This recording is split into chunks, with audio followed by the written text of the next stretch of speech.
प्रिय विद्यार्थी, हम पढ़ रहे हैं बही खाता कक्षा 11, जिसमें आज का हमारा जो टॉपिक है, विषय है, टॉपिक है लेखांकन समीकरण। हमने समीकरण का पहले अध्ययन किया है, पिछली कक्षाओं में हमने समीकरण पढ़े हैं, हमने गणित में भी समीकरण पढ़े हैं। तो जो समीकरण हमने पढ़े हैं, तो जैसे 2 + 3 = 5, तो 2 और 3 को जोड़ने पर 5 आता है, बराबर का निशान लगता है और बराबर उस पर 5 आएगा। तो ये कहलाता है हमारा लेखांकन समीकरण। लेखांकन समीकरण जिस तरह हम अकाउंट मैथमेटिक्स में पढ़ते हैं, गणित में पढ़ते हैं, उसी तरह हमारे लेखांकन समीकरण अकाउंट्स में भी होते हैं, बही खाते में भी होते हैं। इन्हीं समीकरण के आधार पर हम लोग यह देखते हैं कि हमारा व्यापार संतुलित तरीके से चल रहा है या नहीं चल रहा है, इसलिए हम समीकरण बनाते हैं। तो लेखांकन समीकरण लेखा पुस्तकों में नाम और जमा यानी डेबिट और क्रेडिट पक्षों के संतुलन पर आधारित है।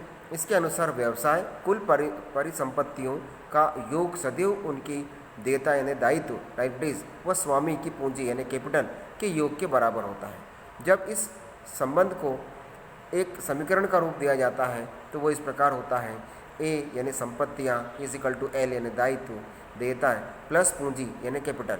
इस समीकरण को निम्न प्रकार से भी प्रदर्शित किया जा सकता है कि संपत्ति माइनस देयता यानी लाइबिलिटीज = पूंजी, यानी संपत्तियों में से यदि दायित्व को घटा दिया जाए तो मालिक की पूंजी प्राप्त होती है। दूसरा एक और तरीका है कि संपत्तियों में से पूंजी को घटा दिया जाए, कैपिटल को घटा दिया जाए, तो हमारे व्यापार के दायित्व हमें पता चल जाते हैं। इस प्रकार ये लेखांकन समीकरण कहलाता है। लेखांकन समीकरण तुलन पत्र यानी तुलना के रूप में विभिन्न घटकों के परस्पर मूलभूत संबंध को प्रदर्शित करता है, इसलिए इसे हम तुलन पत्र समीकरण भी कहते हैं। जैसा कि हम इसके नाम से जानते हैं समीकरण, तो ये संपत्ति और दायित्व के बीच के समीकरणों को प्रदर्शित करता है और दोनों तरफ का जो योग है वो बराबर होना चाहिए। किसी भी दिए हुए समय बिंदु पर यह आवश्यक है कि व्यवसाय की परिसंपत्तियों का मूल्य उसके वित्तीय स्रोतों की दावेदारियों के बराबर हो।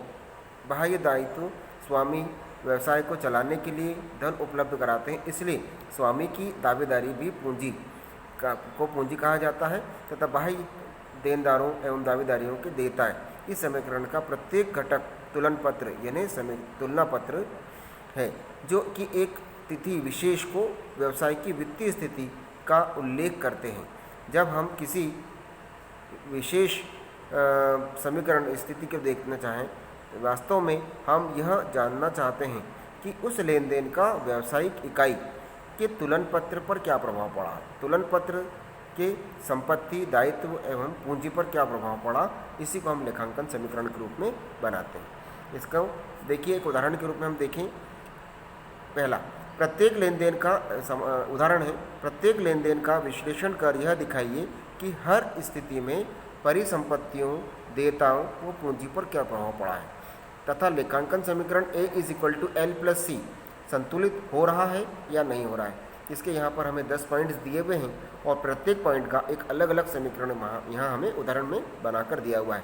जैसे पहले दिया हुआ है कि 8 लाख रुपए की पूंजी से वह 50,000 रुपये के माल के स्टॉक के साथ व्यवसाय प्रारंभ किया है। यहाँ पर मालिक ने 2 चीज़ें लगाई हैं, 8 लाख रुपये भी लगाए हैं और 50,000 रुपये का माल भी लगाया है। कुल मिलाकर 8,50,000 रुपये की पूंजी मालिक के द्वारा लगाई गई है। इसका लेखांकन समीकरण जो होगा वो हम देखें आगे किस प्रकार से होगा, उदाहरण में देखेंगे। सेकंड नंबर पॉइंट है 15,000 रुपये का अग्रिम भुगतान कर 3 लाख रुपये मूल्य के प्लांट का क्रय किया, जिसकी शेष राशि का भुगतान बाद में होगा।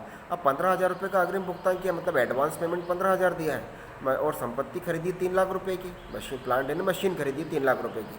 तो 3 लाख में से 15,000 रुपये का भुगतान अभी किया है, बाकी बच्चे 2,85,000 रुपये इसका भुगतान बाद में करेंगे। तो इसका समीकरण किस प्रकार बनेगा आगे देखेंगे हम। तीसरा नंबर पॉइंट है बैंक खाते में 6 लाख रुपये जमा कराएं।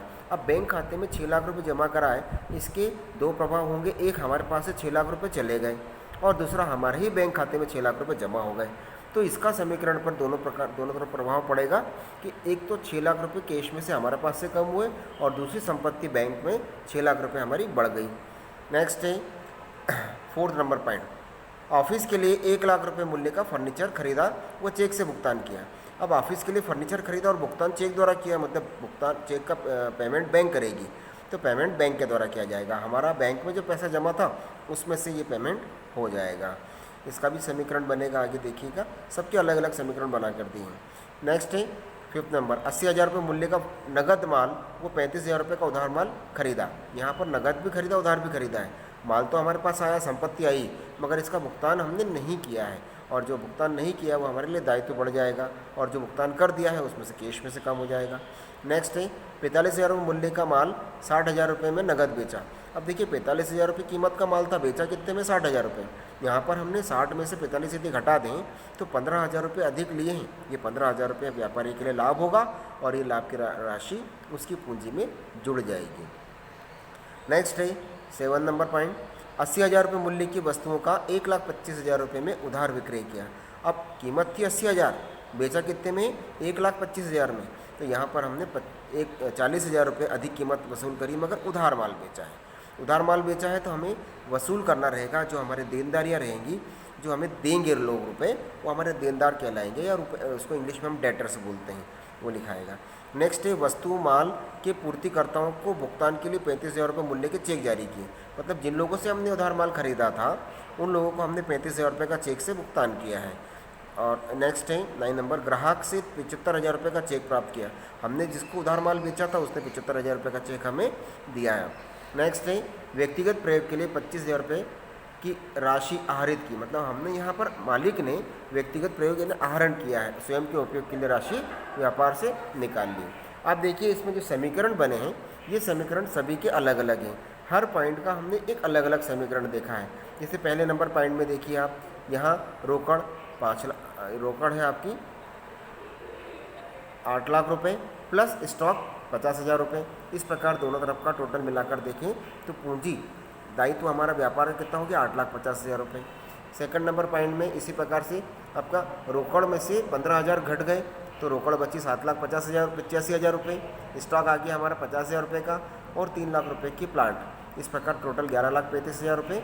इधर बराबर की इस तरफ भी देखिए, दायित्व में 2,85,000 पहले के थे, और व्यापार में पूंजी आ गई 8,50,000 रुपये की, और दायित्व हो गए आपके 2,85,000। टोटल देखिए दोनों का 11,35,000 रुपये दोनों तरफ आ रहा है।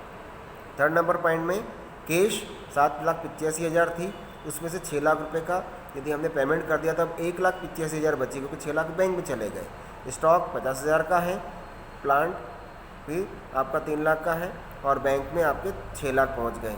टोटल 11,35,000 रुपये, इधर भी 11,35,000 रुपये। इसी तरह हम 4th, 5th, 6th, 7th सभी इसमें देखें तो सब में हमारा जो ट्रांजैक्शन है वो इसी क्रम में होता गया है। इसका हम दोनों बराबर के इस तरफ भी और बराबर के उस तरफ, मतलब डेबिट साइड और क्रेडिट साइड जो हम बोलें, या संपत्ति और दायित्व की तरफ बोलें, दोनों तरफ इसका प्रभाव पड़ेगा, और दोनों तरफ समान रूप से प्रभाव पड़ेगा। इसीलिए हम कहते हैं इसे लेखांकन समीकरण, और दोनों तरफ इसका प्रभाव समान होता है। इस तरह से हमें ये 10 पॉइंट के समीकरण प्राप्त हो रहे हैं। इनका आप लोग इसी क्रम में अध्ययन करें और लेखांकन समीकरण भी बनाएं।